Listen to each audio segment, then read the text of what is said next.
திருச்சிற்றம்பலம். திருவாசகம். இரண்டாம் திருப்பதிகம். கீர்த்தி திரு அகவல். பாடல். வீராவு கொங்கை நல்தடம் படிந்தும் கேவேடராகி கெளிரது படுத்தும் மாயேட்டாகிய ஆகமம் வாங்கியும் மற்றவை தம்மை மகேந்திரத்திருந்து உற்ற ஐமுகங்களால் பணித்து அருளியும். பாடல் விளக்கம். விராவு கொங்கை நல்தடம் படிந்தும், அதாவது இந்த இடத்தில் உமையம்மையின் அழகானது இயற்கை அன்னைக்கு ஒப்பானதாக வர்ணிக்கப்பட்டுள்ளது. நெருக்கமாக அமைந்த அழகான கொங்கைகளுக்கு உரியவளாகியவள் நம் உமையம்மை. அப்படிப்பட்ட உமாதேவி என்கின்ற அன்னையாகிய நல்ல தடாகத்தில் சிவபெருமான் மூழ்கி இருக்கின்றார். சிவபெருமானின் சக்தியானது உமையம்மையின் சக்தியோடு சேர்ந்து இணைந்து எங்கும் பரவி நிற்கின்றது என்பது இதன் பொருள். கேவேடராகி கெளிரது படுத்து மாவேட்டாகிய ஆகமம் வாங்கியும். கேவேடர் என்றால் செம்படவர் எனும் மீனவராக வேடம் புரிந்தார் சிவபெருமான். கெளிரது படுத்து, கெளிற்று மீனை பிடித்து பெருமை வாய்ந்த விருப்பமுடைய ஆகமங்களை கவர்ந்தார் என்று அர்த்தமாகும். அதாவது சிவபெருமானின் திருவிளையாடற் புராணத்தில் வலைவீசின படலத்தில் காணப்படும் பகுதியை மாணிக்கவாசகர் குறிப்பிடுகிறார். அதாவது ஒரு சமயம் நம் சிவபெருமான் உமையம்மைக்கு ஆகம நூலின் பொருளை உபதேசம் செய்து கொண்டிருந்தார். ஆனால் அம்பிகை ஆகம நூலின் பொருளில் போதிய நாட்டம் செலுத்தவில்லை. அதனால் சிவபெருமான் உபதேசத்தை கவனிக்காத அம்பிகைக்கு சாபம் கொடுத்தார். என்ன சாபம் கொடுத்தார்? செம்படவ குலத்தில் ஒரு மீனவருக்கு மகளாக பிறக்க வேண்டும் என்று சாபம் கொடுத்தார். அம்பிகையும் அதை ஏற்றுக்கொண்டு சென்று விட்டார். இதை கேள்விப்பட்ட பிள்ளைங்க 2 பேரும், மூத்த பிள்ளையாரும் இளைய பிள்ளையாரும் இறைவன் முன்னாடி வந்து இறைவன் கையில் வைத்திருந்த ஆகம நூல்களை வாங்கி கடலிலே வீசி எறிந்து விட்டார்கள். உடனே சிவபெருமானுக்கு கோபம் வந்துருச்சு. அவர் பிள்ளைங்களை திட்டலை கோபத்தில். மாறாக என்ன பண்ணாரு? சமயம் தெரியாமல் இவங்களை உள்ளே அனுமதித்த நந்தி தேவரை கடலில் சுறாமீனாகும்படி சபித்து விட்டார். இப்போ சிவபெருமானுக்கு 2 நெருக்கமான விருப்பமானவர்கள் கூட இல்லை. சாபம் வாங்கிட்டு போயிட்டாங்க.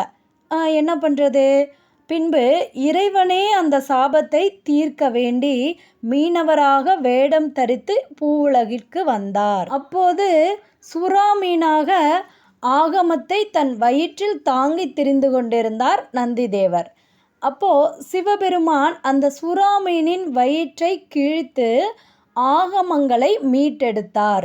அப்போது நந்திதேவரின் சாபமும் நீங்கிவிட்டது. மீனவ குல பெண்ணான இறைவியையும் சிவபெருமான் திருமணம் புரிந்தார். இந்த திருவிளையாடல் கதையைத்தான் மாணிக்கவாசகர் இங்கு 2 வரிகளில் அழகாக சொல்லிவிட்டார். கேவேடராகி கெளிரது படுத்தும் மாயேட்டாகிய ஆகமம் வாங்கியும் என்று பாடியிருக்கிறார் மாணிக்கவாசகர்.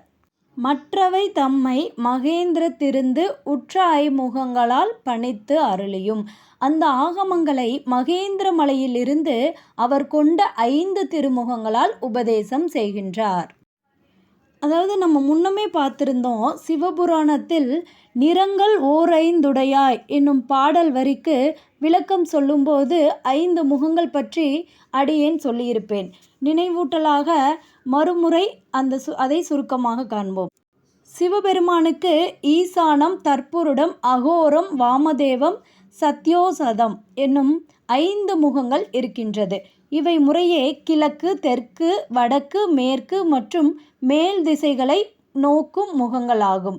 அப்படிப்பட்ட திருமுகங்களால் ஆகமங்களை தூய ஆன்மாக்களாகிய தேவர்களுக்கும் முனிவர்களுக்கும் சிவபெருமான் உபதேசம் செய்தார். ஏன் 5 திருமுகங்கள் கொண்டு உபதேசம் செய்யணும்? அவர் ஒரு முகம் வச்சிருப்பாரு, அழகான முகம், அதை காமிச்சு ஆகமத்தை சொல்லியிருக்கலாமே அப்படின்னு நமக்கு தோணலாம். ஏனென்றால் சிவபெருமான் 5 திசைகளையும் காணக்கூடியவர் என்பதால் எல்லாம் அறிந்தவராகவும் எல்லா அறிவிற்கும் இருப்பிடமானவராகவும் இருக்கின்றார். அவர் அனைத்தும் அறிந்தவர் என்பதற்காகவே 5 முகங்களை கொண்டு ஆகமங்களை தேவர்களுக்கும் முனிவர்களுக்கும் உபதேசம் செய்தார். பாடலின் விளக்கத்தை சுருக்கமாக காண்போம். இயற்கை அன்னையின் எழிலையும் வடிவையும் ஒத்த அழகினை உடைய உமையம்மையுடன் சேர்ந்து இருப்பார் நம் சிவபெருமான்.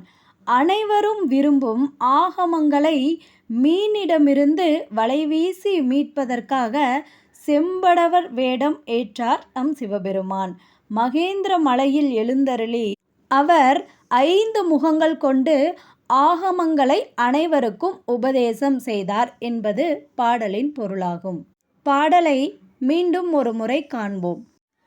விராவு கொங்கை நல்தடம் படிந்தும் கேவேடராகி கெளிரது படுத்தும் மாயேட்டாகிய ஆகமம் வாங்கியும் மற்றவை தம்மை மகேந்திரத்திருந்து உற்ற ஐமுகங்களால் பணித்து அருளியும்.